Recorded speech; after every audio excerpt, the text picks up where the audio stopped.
We live in a world of matter, all the things we can see and touch. But the best theory of reality physicists have only explains a tiny amount, 4% of our observable universe. At Italy's National Institute of Nuclear Physics, scientists are launching an experiment to discover the rest, including so-called dark matter. It's an uncertain road to unlocking the secrets of the universe. And this is where it begins, with a particle accelerator and a theory. We are trying to have a link in between this huge hidden world to our small known world. Is it fair to call this the bridge between the seen and the unseen? It could be, yes. So how do scientists even know to look for something that they cannot see? Well, after studying galaxies, they believe that there's a force much stronger than gravity, holding those galaxies and all the star systems within them together. A dark force. Now up and running, the experiment will last for several months. If successful, it could create an entirely new realm of physics as they begin the hunt for a side of reality hidden from view.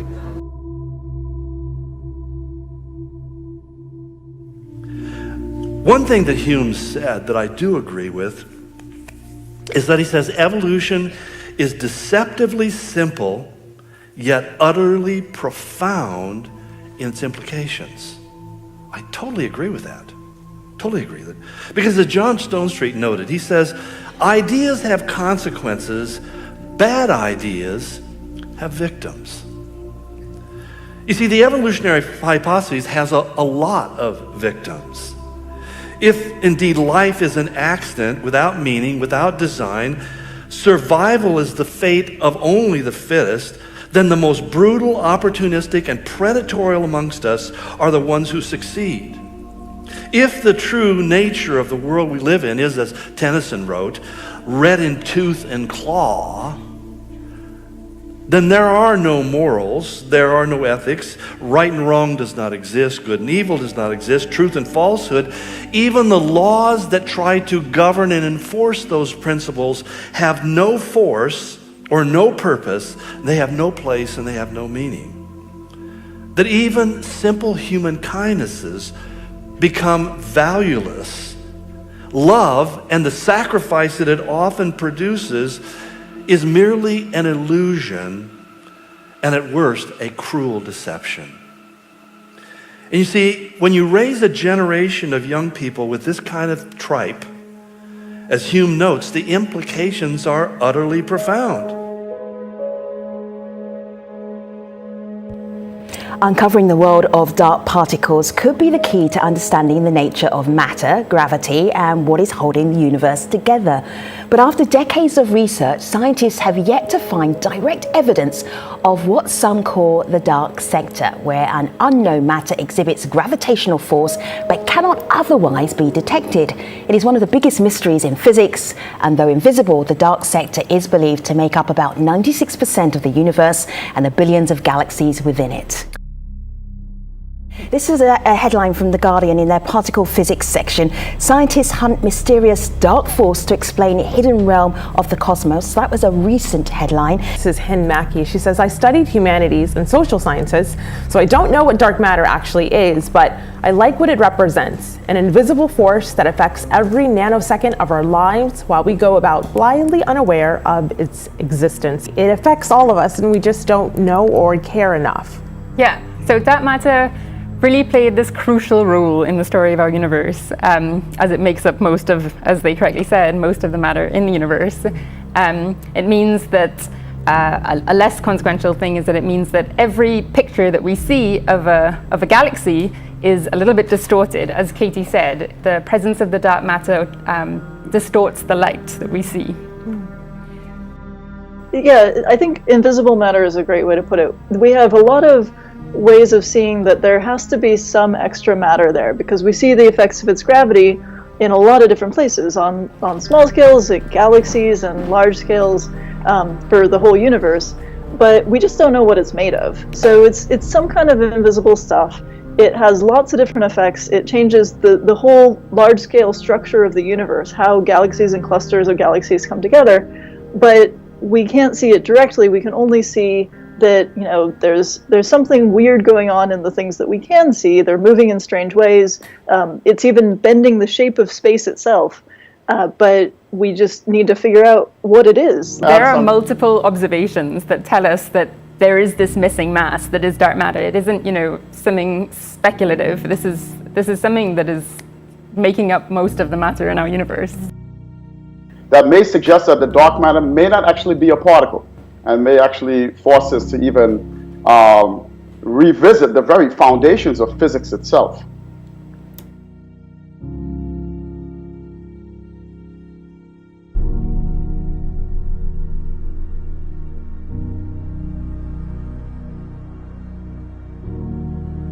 I want to begin by saying that something that everybody's in here is familiar with. We all know that when it comes to explaining the material universe of which we are a part of, that there are two basic competing views as to how it all came into existence. There's the evolutionary hypothesis, and which posits that all things, including human life, are the result of spontaneous generation, which is a term that means that you have nothing and all of a sudden out of nothing comes something. And as a result, we live in a world where everything is inherited, it's natural, it's a random selection process without a design, without a designer. In other words, everything came from nothing and somehow it all coalesced together to make everything that is. Now, there's so many problems with this view, and it's ironic because many times people don't like to address them, or they talk as if there aren't any problems. I mean, if you begin with the very fact of spontaneous generation, there's absolutely not a single example or evidence that we can point to anything being nothing and then suddenly spontaneously becoming something. People often ask questions like, well, where did God come from? Well, there's an even more important question. If you're an evolutionist, where did anything come from?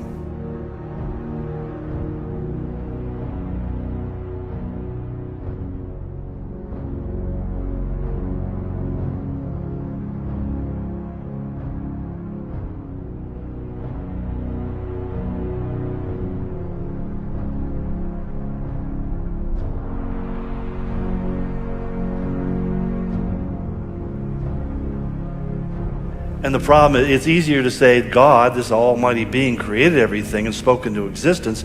That's more plausible to say, well, there was nothing and then all of a sudden there was something. That's a huge, huge philosophical barrier, and that's why you find that evolutionists rarely want to have conversations about original causes.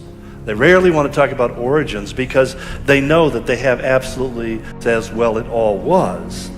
But even you go beyond it. I mean, you talk about the fossil record, which does not support the premise of any kind of progressive change, or DNA and chemicals, which requires a designer. DNA is a coded system. It's like a language, and it has to have somebody who put that together for it to make any sense at all. Marit says, if we can have dark matter all around us and we can't properly quantify it, does it mean it's possible for there to be an alternate reality or a parallel universe without ever being aware it's there at all? So I think we got an answer to that. But Moto, here as we move on, I want you to talk about this, because Yusuf here says, this is nonsense, which upon investigation yields little for the well-being of humanity. Come on, AJ Stream, stick to culture and geopolitical social affairs and leave the hard, quote-unquote, sciences to others. Moto, this is your life's work. Why does it matter? It does matter, because if you think to it, we just know very few of what the universe is made of, because we are just less than 20% of the matter which is around the universe. So this does mean that we think to know a lot, but really we know nothing about what the universe is made of. And this is, of course, a challenge that we have to pursue, because we cannot stay there not knowing why all the galaxies are the form we observe. We cannot stay there without knowing why our galaxy has the form that we observe. And if we don't understand what dark matter is, we will never understand what we observe in the universe, which is very, very important for humanity, I think.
And within that the universe did not come into being through a Big Bang, which, I mean, the idea of a Big Bang has a number of problems, aside from the fact that there's no evidence of any great Big Bang. But I always ask the question, where did the combustibles come from, first of all? Secondly, who lit the fuse?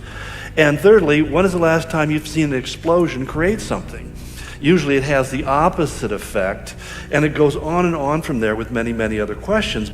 But what often gets overlooked in this discussion or this scientific argument is the effect that these two diametrically opposed views have upon how we see ourselves and we see our place in the world.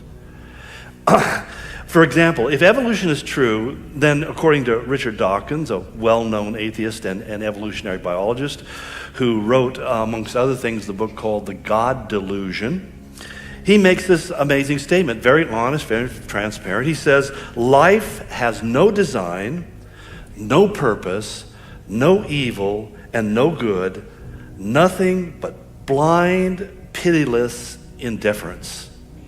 I mean, if you believe that the world that you live in is nothing but blind, pitiless indifference, and then you say, so have a nice day.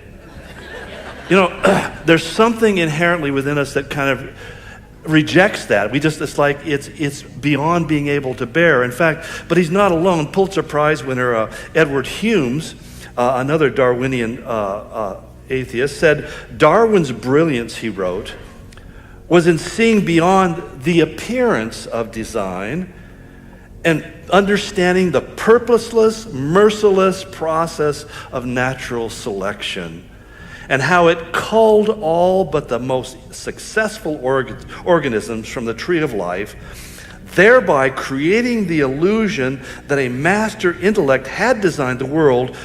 But close inspection of the watch-like perfection of the honeybee's comb and the ant trails reveals that they are products of random, repetitive, unconscious behaviors, not conscious designs. Now, I don't know if you followed that, and you probably didn't, because it's the biggest pile of double-speak and gobbledygook I've ever heard in my life. He's basically saying we look at the universe and we see this incredible watch-like design. In other words, we look at the intricacy of a handmade watch with all of its parts and pieces, and we're amazed by the precision that brings all of that together to make it work so effectively. And we look at the universe and we see that same kind of amazing craftsmanship and purposeless, but on closer examination, we realize it's just an illusion. It's just an appearance. Actually, it's random chaos. And I don't say, how did you get there? I don't look at my watch and say, random chaos, obviously. I look at my watch and I have to conclude there was a watchmaker. And that's where we begin to realize that there is a way of trying to rationalize what you want, because what you're really working towards is not a scientific explanation, but rather a world view that allows you to do what you want, the way you want to do it.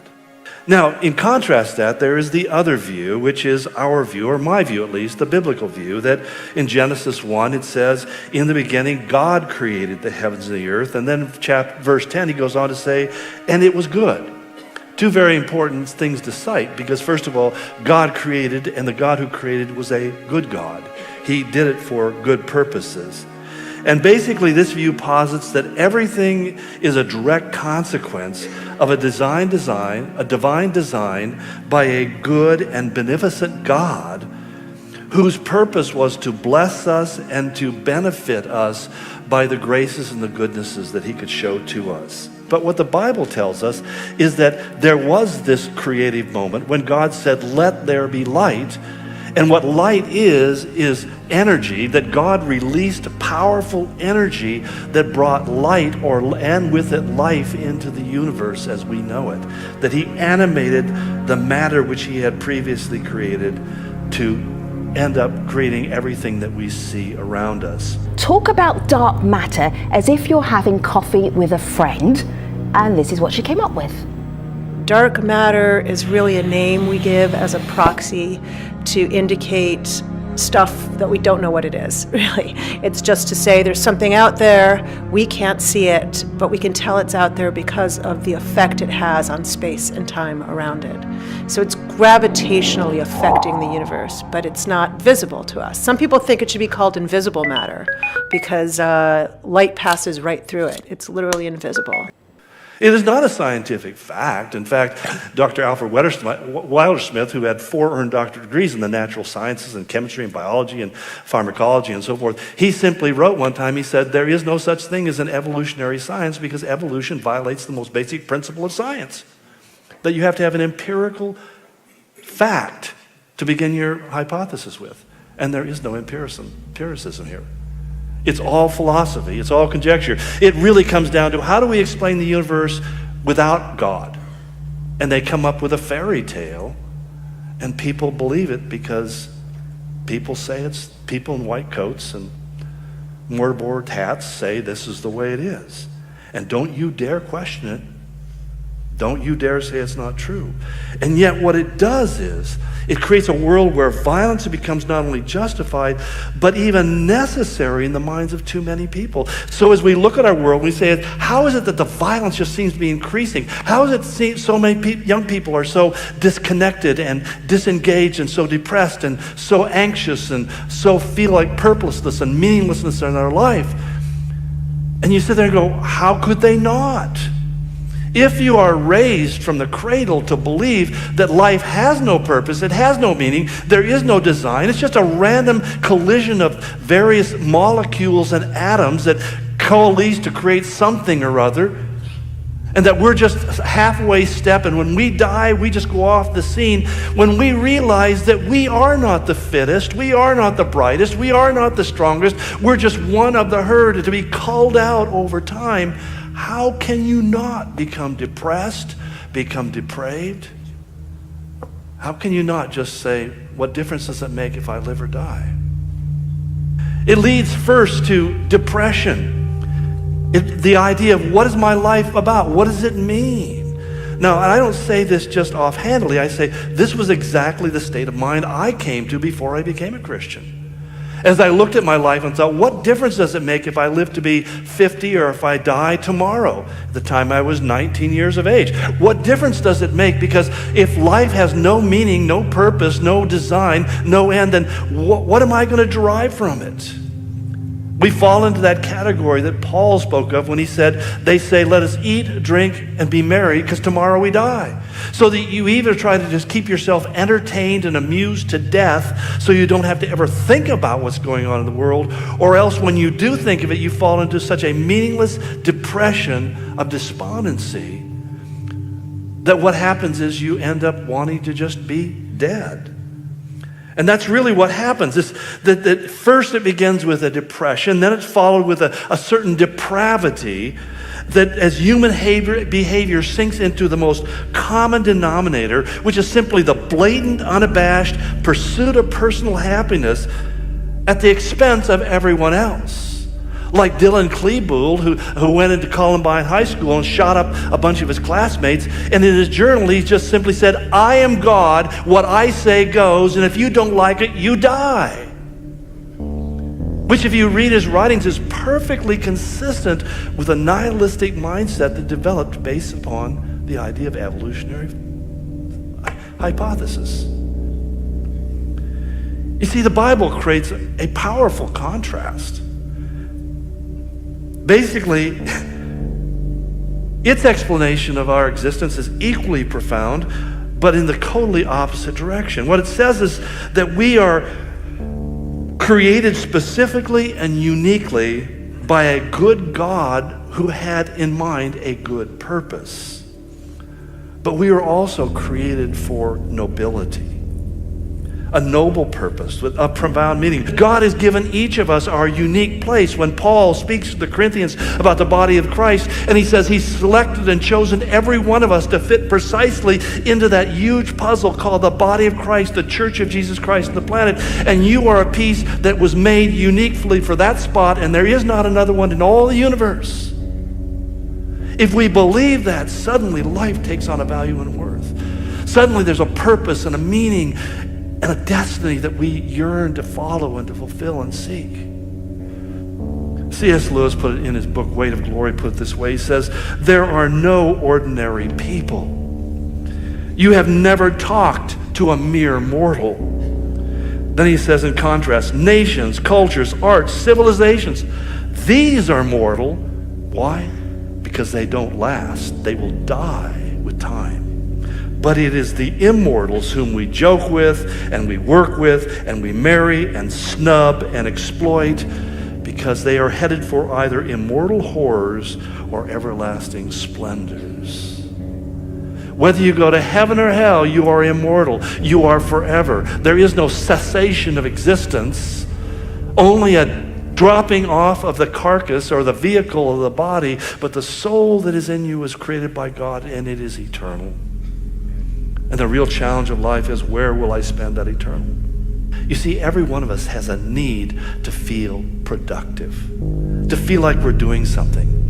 One of the reasons why I decided long ago that retirement in the imagined sense of the American dream, basically retire, play golf, and fish all day, was because I'm a terrible golfer and I don't like fish that much. But the simple fact is, I realize that a lot of those people die early because without a driving purpose behind your life, you're eventually going to fall into a depression and despair.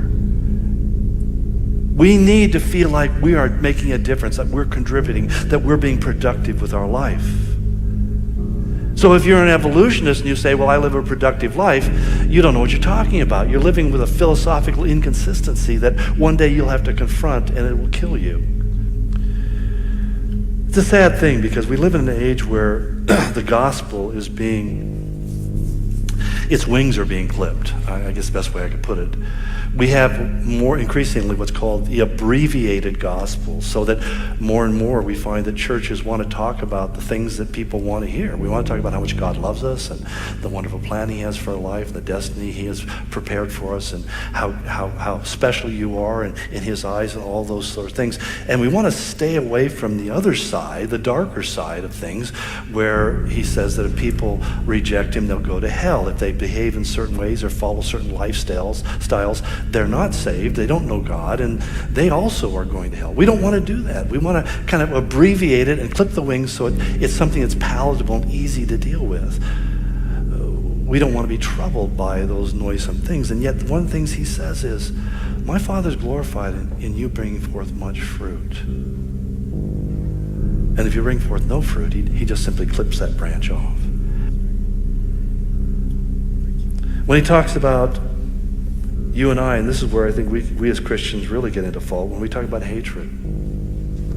We can, in our politically charged world, it's easy to become hateful or to be discordant or jealous and have fits of rage.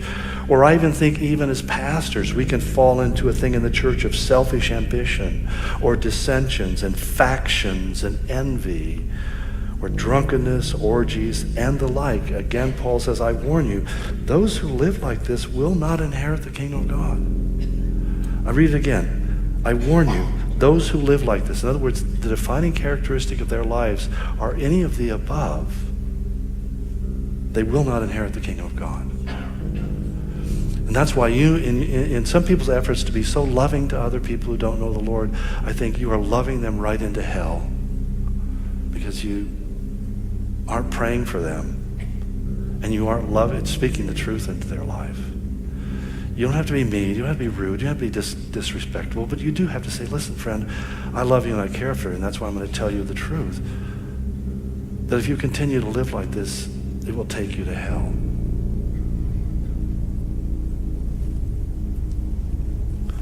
So the question I would try to bring this baby in for a landing on,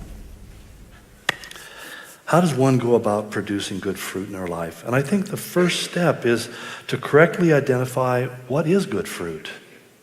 What is it? Paul gave us the short answer here in Galatians. He said the fruit of the Spirit is love. As my pastor so often pointed out, it's fruit singular, is a singular. It's not the fruits are, the fruit is. It's one singular thing. It's love. And that love manifests itself in your life by joy and by peace, as he goes on. And as we know that joy and that peace that comes from that love, we begin to interact with people on a different way. We interact with them with patience.